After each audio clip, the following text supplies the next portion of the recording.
So welcome to this video. Last 3 videos में हमने इस क्वेश्चन पेपर का एनालिसिस किया था। ये जून 2023 का क्वेश्चन पेपर है, आरजीपीवी यूनिवर्सिटी का बी ट्रिपल ई सब्जेक्ट है।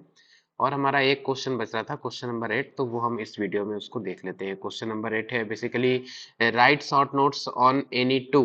तो हम थोड़ा थोड़ा सा इन चारों को डिस्कस कर लेंगे। तो सबसे पहला है क्या, आर एस फ्लिप फ्लॉप। तो क्वेश्चन नंबर 8 का जो ए है, नंबर 1 है आपका कौन सा, आर एस फ्लिप फ्लॉप।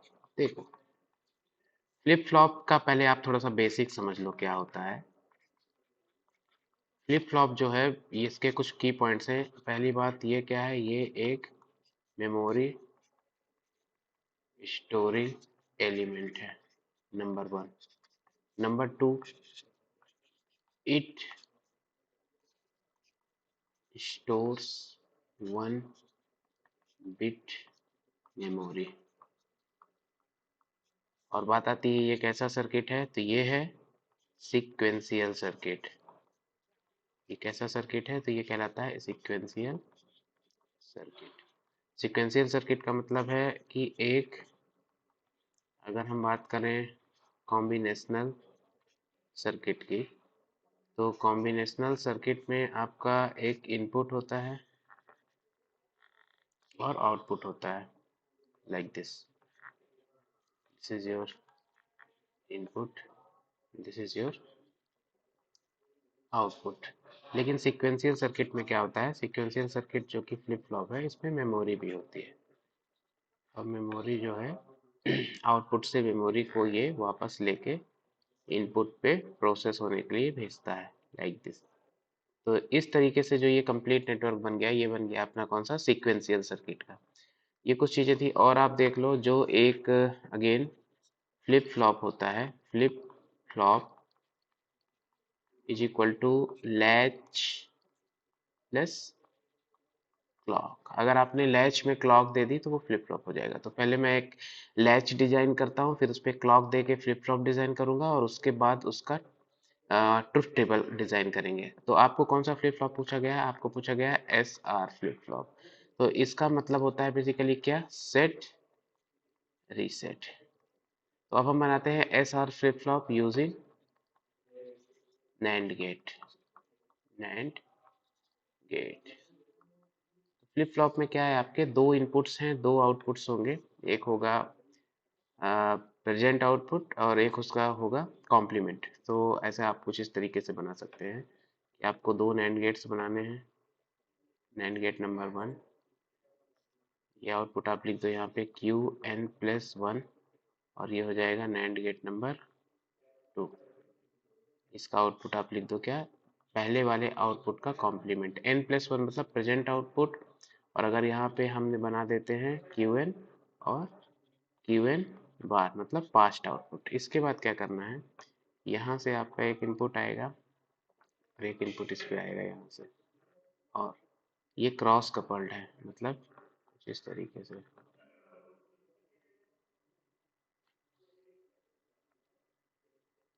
ठीक है, तो इसको आप क्रॉस कपल्ड कर दो, लाइक दिस, लाइक दिस, कुछ ऐसे, लाइक दिस, दिस,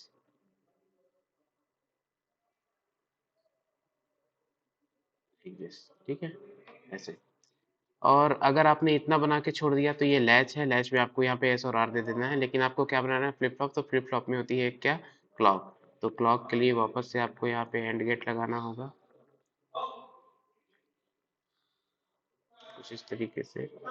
और इस एंड गेट का एक टर्मिनल है जहाँ पे आपको क्या देनी होगी, यहाँ पे आपको देनी होगी क्लॉक। और यहाँ पे एक इनपुट देना होगा आपको एस, और एक इनपुट देना होगा क्या आपको, आर। तो इस तरीके से आप क्या डिजाइन कर सकते हैं, फ्लिप फ्लॉप डिजाइन कर सकते हैं। एस आर फ्लिप फ्लॉप है। ये यहाँ से, अगर इतने पोर्शन की बात करूँ तो ये यहाँ से यहाँ तक क्या था, लैच था। तो अगर आप इसको क्या बोलोगे, एस आर लैच, और ये है क्लॉक। ठीक है, ये आपके एंड गेट्स लगे हुए हैं। अब इस फ्लिप फ्लॉप का हम बनाते हैं ट्रुथ टेबल। तो ट्रुथ टेबल बनाने के लिए आप ऐसा करो, एक यहाँ पे मैं टेबल इंसर्ट करता हूँ, S R Q N plus 1 remark 1 2 3 4। Yes, ये टेबल को हम यहाँ पे फिल करते हैं, ठीक है।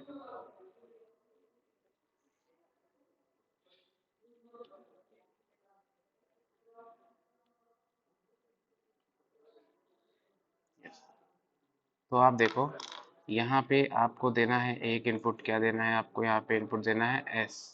यहाँ पे मैं इसका कलर चेंज कर देता हूँ।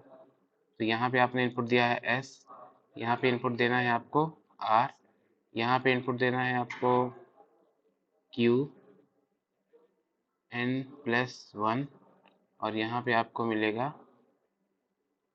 क्यू एन प्लस वन का ब्रैकेट में लिख देता हूँ क्या, बार। और यहाँ पे आपको क्या मिलेगा, यहाँ पे आप दोगे रिमार्क में ए आर के। तो पहला हमारा जो इनपुट है, लेट से 0 0 0 एंड 0। और अगेन यहाँ पे हम एज्यूम कर रहे हैं कि हमारी क्लॉक क्या है, ऑन है, क्योंकि क्लॉक अगर 0 होगी तो फ्लिप फ्लॉप वर्क नहीं करेगा। फ्लिप फ्लॉप तभी वर्क करेगा जब क्लॉक कितनी होगी, तो आपकी जब ये जो क्लॉक है दिस इज 1, तभी वर्क करेगा, 0 पे वर्क नहीं करेगा। तो 0 0 है, एक केस है 0 1 का, एक केस है 1 0 का, और एक केस है 1 1 का। तो स्टार्ट करते हैं यहाँ से। 0, एस पे 0 देना है और आर पे क्या देना है, 1। तो यहाँ पे दिया 0 और यहाँ पे दिया 1, और क्लॉक ऑन है, क्लॉक ऑन है। तो अगर आपने इसको 1 दिया तो ये 0 है, ये 1 है, तो यहाँ पे आपका क्या आया, यहाँ पे आया आपका 0, और यहाँ पे क्या आया आपका 1। ये 0 किसी भी चीज के साथ प्रोडक्ट होगा तो क्या बनाएगा, 0, और 0 का आउटपुट क्या होता है, आई मीन 0 का कॉम्प्लीमेंट क्या होता है, 1। तो क्यू एन प्लस वन आपको कितना मिला इस केस में, 1। और यहाँ पे आपने अगर सेकेंड इनपुट दिया तो 1, और यहाँ से इसका आउटपुट 1 आ रहा है, 1 और 1 का प्रोडक्ट हुआ 1, और उनका कॉम्प्लीमेंट हुआ 1 का कॉम्प्लीमेंट हुआ क्या, 0। तो यहाँ पे आपको क्या मिल गया, 0। मतलब ये पोजीशन अपनी फिलहाल सही है, हम इस पे अभी बाद में कमेंट करेंगे। सेकेंड केस है 1 0 का। तो अगर आपने यहाँ पे कितना दिया 1, यहाँ पे आपने ये 1 0 मिल गया था। फिर आपने सेकेंड केस में इसको कितना दिया, एस की जगह आपने रखा 1, तो 1 रखा, तो यहाँ पे कितना गया 1, और यहाँ पे आपने कितना रखा है 0। तो 0 का किसी भी सेंस के साथ प्रोडक्ट होगा तो 0, 0 का कॉम्प्लीमेंट 1, तो यहाँ पे आ गया क्या 1, और 1 का कॉम्प्लीमेंट कितना, 1 और 1 का प्रोडक्ट हुआ 1, और उसका कॉम्प्लीमेंट हुआ कितना 0। तो सेकेंड केस में आपको यहाँ पे कितना मिल जाएगा, यहाँ पे मिल जाएगा 0, और ये 0 है, किसी के साथ भी प्रोडक्ट होगा तो 0 0 0 का कॉम्प्लीमेंट 1, तो यहाँ पे आपको मिल जाएगा क्या 1, ठीक है। और अगेन अगर आपने 1 1 दिया, तो अगर आपने यहाँ पे 1 दिया है तो यहाँ पे आप इसको देखो क्यू एन बार, क्यू एन बार और 1 के साथ हो गया क्यू एन बार, और क्यू एन बार का कॉम्प्लीमेंट हो गया क्यू एन। तो यहाँ पे आपको मिल रहा है क्या, क्यू एन। और अगर आप यहाँ पे देते हो 1 तो 1, और यहाँ पे कितना था क्यू एन, तो क्यू एन और क्यू एन का बार कितना हो गया, क्यू एन बार, क्यू एन बार। और अगर आप 0 0 देते हो तो 0 0 देने पे ये हो गया 0, तो 0 का किसी के साथ प्रोडक्ट 0, तो यहाँ पे कितना हो गया, ये हो गया 1, और ये हो गया 1। तो आपको पता है 1 किसी भी चीज का बार उसके सेम इक्विवेलेंट नहीं हो सकता। मतलब ये कैसी स्टेट है, ये स्टेट है इनवैलिड। ये कैसी स्टेट है, यहाँ पे आपको क्या मिल रहा है 1, तो ये स्टेट है आपकी सेट। यहाँ पे क्या मिल रहा है 0, तो ये स्टेट है आपकी कौन सी, रीसेट। और ये स्टेट क्या है, ये स्टेट है आपकी होल्ड, होल्ड। तो इस तरह से 3 स्टेट मिलती हैं। इस इनवैलिड स्टेट को हम क्या करते हैं, जो इसके बाद का अगला फ्लिप फ्लॉप है जेके, उस पे इसको काउंटर कर देते हैं। तो ये इसका ड्रॉबैक था एसआर फ्लिप फ्लॉप का, जेके फ्लिप फ्लॉप में ये चीज सही हो जाती है। तो इस तरीके से आप फ्लिप फ्लॉप के क्वेश्चन को अप्रोच कर सकते हैं। नेक्स्ट क्वेश्चन आपका क्या है, स्टार डेल्टा ट्रांसफॉर्मेशन। तो स्टार डेल्टा ट्रांसफॉर्मेशन में मैं डेरिवेशन तो नहीं बताऊंगा फिलहाल, यहाँ पे जस्ट थोड़ा सा बता देता हूँ क्या करना है। स्टार डेल्टा ट्रांसफॉर्मेशन, तो आपको कुछ इस तरीके का एक स्ट्रक्चर बनाना है, इस तरीके का एक फिगर बनाना है आपको, दिस वन। और यहाँ पे आपको क्या लिख देना है, R1 R2 और R3। अगेन ये जो पॉइंट्स हैं आपके कौन कौन से हैं, X, ये वाला पॉइंट है Y, और ये वाला पॉइंट है Z। सिमिलरली ये पॉइंट है X, ये पॉइंट है Y, और ये पॉइंट है Z। यहाँ पे जो अब ये कनेक्शन में आ रहा है, ये है RA, ये है आर बी और ये क्या है आर सी। ये कैसा कनेक्शन है, ये है डेल्टा कनेक्शन ऑफ रेजिस्टेंसेस। ये कैसा है, दिस इज स्टार कनेक्शन। तो दो ट्रांसफॉर्मेशन बनते हैं, पहला बनता है आपका, अच्छा अगर मैं बात करूं R1 R2 R3 क्या है तो आप बोलोगे resistances of delta connection. RA RB RC क्या है तो आप बोलोगे रेजिस्टेंसेस ऑफ स्टार कनेक्शन। और तीन टर्मिनल्स कौन से हैं, एक्स वाई जेड।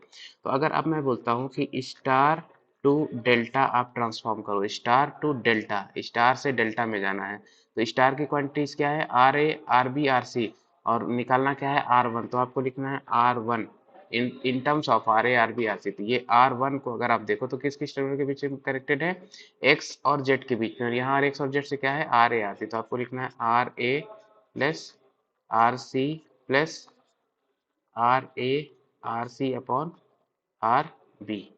इसी तरीके से आप क्या लिख सकते हो R2, तो R2 देखो एक्स और वाई के बीच में कनेक्टेड है, यहाँ और एक्स और वाई के बीच में कनेक्टेड है RA RB, तो इसका फॉर्मूला बन जाएगा RA plus RB plus RA RB upon RC।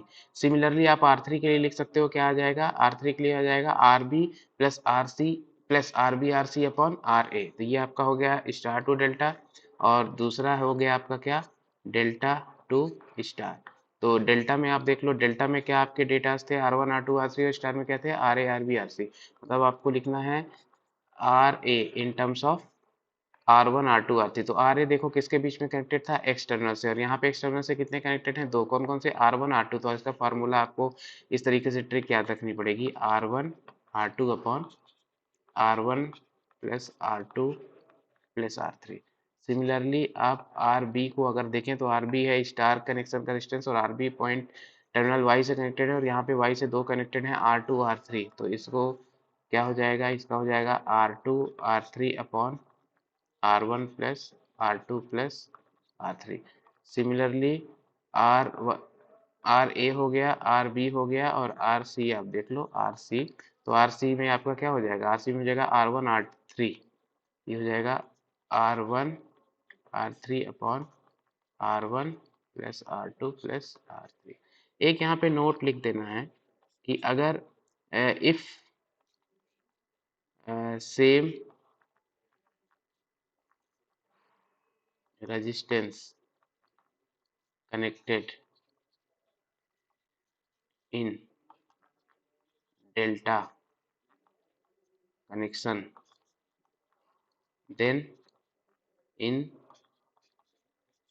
then in star connection the resistance will be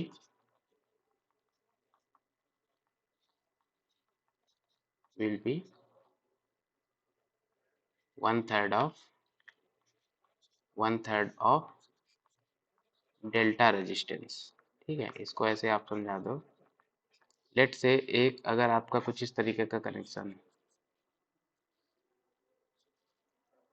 late से ये 6 ओम है, ये 6 ओम है, और ये 6 ओम है, और आप इसको अगर स्टार में कनेक्टेड करते हैं, ये हो जाएगा 6/3, दैट इज 2 ओम 2 ओम 2 ओम।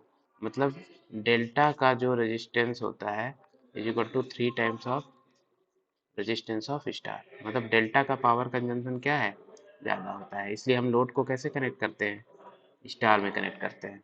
ठीक है, इस तरीके से आपका ये हो गया क्वेश्चन नंबर 8 का। ए भी हो गया, बी भी हो गया, डी मॉर्गन्स थ्योरम है, और टॉर्क स्लिप कैरेक्टरिस्टिक है, तो ये भी देख लेते हैं। तो जो इसका सी पार्ट था that is De Morgan's theorem. De Morgan's theorem बोलता है कि sum of complement of two bits is equal to complement of their product, like this. और ये इसी को आप स्टेटमेंट लिख देंगे कि sum of complements of two bits is equal to complement of their product. और इसको प्रूफ करने के लिए आपको बनाना है B A bar B bar A bar plus B bar A B bar. तो इस तरीके से आप इसको प्रूफ भी कर सकते हैं, इसकी एक ट्रुथ टेबल आप बना सकते हैं डी मॉर्गन्स थ्योरम की। ठीक है, यहाँ पे आपका हो गया 0 0 0 1 1 0 1 1।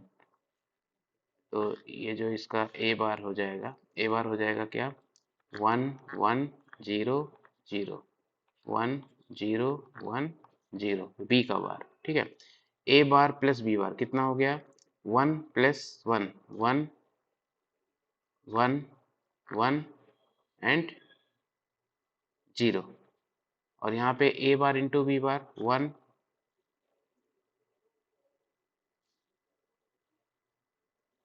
Yes 1 and 1 yes 1 and A bar A into B का बार, ए इंटू बी क्या है, 0 into 1 it is what, 0 into 1 0, 0 का बार कितना हो गया 1। सिमिलरली 1 0 का प्रोडक्ट हुआ 0 और उसका बार हुआ 1, 1 1 का प्रोडक्ट हुआ 1 और उसका बार हुआ 0। तो आप देख सकते हैं कि ये दो क्वांटिटी जो हैं इक्वल है। तो यहाँ से हो गया आपका डी मॉर्गन्स थ्योरम प्रूफ। इसके बाद जो अपना लास्ट है, जो डी पार्ट है, दैट इज टॉर्क स्लिप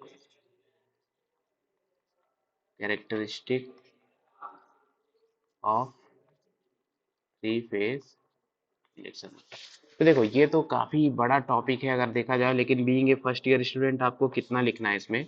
तो सबसे पहले तो आप टॉर्क और स्लिप की जो कैरेक्टरिस्टिक है ना, उसका आपको रिलेशन मेरे हिसाब से याद रखना चाहिए, ये 100% आना ही आना है।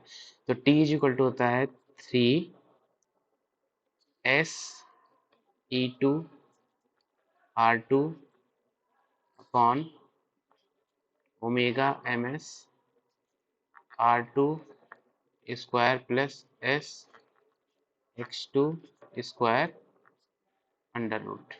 ये फॉर्मूला आपको नंबर 1 याद रखना है। नंबर 2 आपको यहाँ पे लिखना है स्लिप। स्लिप लिखना है क्या, ns minus N R upon N S. और आपको लिखना है कि स्लिप, अगर मैं बात करता हूँ स्टार्टिंग में कितनी होगी, तो आप खुद देखो स्टार्टिंग में ये होगा 0, तो स्लिप स्टार्टिंग में हो जाएगी 1। और स्लिप जब एन आर आपका होगा तो that is close to, that is close to 0। बस ये बनाना है। इसके बाद आपको बना देना है क्या, एक टॉर्क स्लिप कैरेक्टरिस्टिक के लिए हमने ये कोऑर्डिनेट्स बना दिए। तो आपको यहाँ पे लिखना है क्या, स्लिप, यहाँ पे लिखना है टॉर्क नंबर 1। नंबर 2, यहाँ पे आप देखो, यहाँ पे अगर मैं इस पॉइंट पे बात करूँ तो यहाँ पे आपका एन आर कितना है 0, और इस पॉइंट पे बात करता हूँ तो एन आर कितना है, N R is equal to N S. तो यहाँ पे स्लिप कितनी होगी 1, और यहाँ पे स्लिप कितनी होगी क्लोज टू 0। तो इस तरह से स्लिप और स्पीड आ गई। यहाँ पे टॉर्क के लिए आप थोड़ा सा याद रखना, ये स्टार्टिंग टॉर्क से कुछ इस तरह से नेचर शुरू होगा और ये कुछ इस तरीके से यहाँ पे जाके खत्म हो जाएगा। और ये जो हमने जिस रीजन के लिए बनाया है, ये कौन सा रीजन है, मोटरिंग। कौन सा रीजन है, motoring. Motoring, generating, regenerative, braking, 4 तरह के रीजन होंगे। अच्छा आप यहाँ पे देख लो, यहाँ पे आप क्या लिख लोगे और यहाँ पे क्या लिख दोगे, तो ये हो जाएगा आपका टी मैक्स। यहाँ पे आपको लिखना है T starting torque, maximum torque, and this is slip corresponding to maximum torque. आप देख रहे होगे इस रीजन से इस रीजन पे, अगर मैं इस रीजन को देखूं तो स्लिप क्या हो रही है, स्लिप हो रही है, कम हो रही है। टॉर्क क्या है, बढ़ रहा है। मतलब ये हो जाएगा T is inversely proportional to 1/s। और अगर मैं इस रीजन से बात करता हूँ, इस रीजन से टी मैक्स से राइट साइड पे, तो यहाँ पे आप देख रहे हो कि टॉर्क क्या हो रहा है, कम हो रहा है, स्लिप क्या हो रहा है, स्लिप भी कम हो रही है। तो इस रीजन पे क्या हो रहा है, इस रीजन पे T is proportional to S. तो इस रीजन को हम क्या बोलेंगे, इस रीजन को हम बोलेंगे लो स्लिप रीजन, और इस रीजन को आप क्या बोलेंगे, इस रीजन को आप बोलेंगे हाई स्लिप रीजन। ठीक है, इस तरीके से आपकी टॉर्क स्लिप कैरेक्टरिस्टिक बनानी है। ये और फर्दर बढ़ती भी है, ये इधर जाएगा, ये इधर जाएगा, तो उस तरह से रीजनरेटिव मोड, ब्रेकिंग मोड, लेकिन आपको फर्स्ट ईयर के हिसाब से इतना ही बनाना है। तो आई होप आपको पूरा का पूरा पेपर समझ में आ गया होगा। ये पेपर हमने पूरे 8 क्वेश्चन कवर किए हैं और ये हमारा लगभग 4 लेक्चर्स हमने रिकॉर्ड किए हैं इसके लिए। तो this is very helpful for any first year students जो अभी हैं। तो ये आप इस पेपर का पूरा एनालिसिस करें, तो आपको ये समझ में आएगा कि क्वेश्चन को कैसे अप्रोच करना है और हमें कैसे मैक्सिमम मार्क्स स्कोर करने हैं और किन चीज़ों को बिल्कुल नहीं छोड़ना है। तो मैंने सारे के सारे की पॉइंट्स डिस्कस किए हैं। So thank you for watching this video.